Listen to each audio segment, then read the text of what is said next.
I'm craving some spring rolls and we are making Vietnamese spring rolls with sotanghon. So I'm just adding hot water, boiling water to cook our noodles. Yan. So I'm just cutting my sotanghon or vermicelli noodles into smaller pieces. Yan. And you see it's now fully cooked with our hot water. I just drained out the excess liquid. It's good enough now. And we're ready to combine everything. So we're combining ground pork, chopped shrimp. We're also using diced shiitake mushrooms, wood ear mushrooms. Yeah, so this is our protein mix. Let's combine that nicely. Blend, blend, blend. And let's add garlic, minced garlic, ginger, shallots or red onions, spring onions, and that's seasoned with fish sauce, a bit of sugar, and we have some oyster sauce. Yan. Black pepper. Yan. Add our carrots,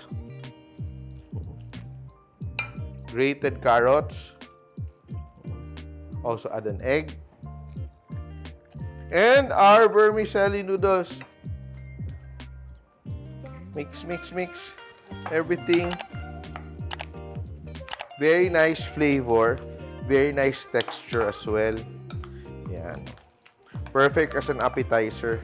Add a bit of sesame oil, or a tablespoon. Yan. And we're done.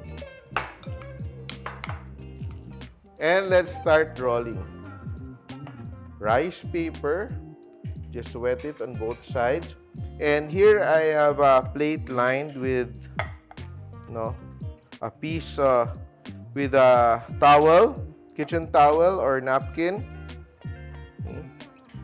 Right there. Get a spoonful of the filling and spread it and roll. If you have time, you can chill the filling para mas maganda ang handling. It's easier to handle if you chill the filling for a few minutes. We just tuck the ends. Very easy to do. Yan. And we're ready to fry our Vietnamese spring rolls. And our oil is hot. Fry, fry, fry. Crispy and chewy at the same time.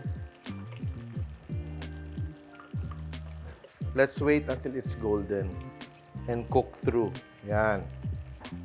So you can eat this wrapped in lettuce or you can just eat it by itself. And I think we're done. Here. Excess oil to drip off. I'm excited. Yan. And second batch. And you can keep going on and on as long as you make sure you eat everything. But if you can't eat everything, you can store this in the chiller for up to 2 days. Yan. And it's ready to fry. And we're ready to plate. Little by little. Let me taste. Woo! Init pa. Oh, good. Very flavorful. And very interesting textures, no? The rice paper wrapper and the noodles makes it very unique. Then when you bite into the noodles, it has a texture. You bite into the mushroom, there's a texture. The flavor of the ginger, everything's there. Oh, wow. Very nice. This makes me want to go to Vietnam.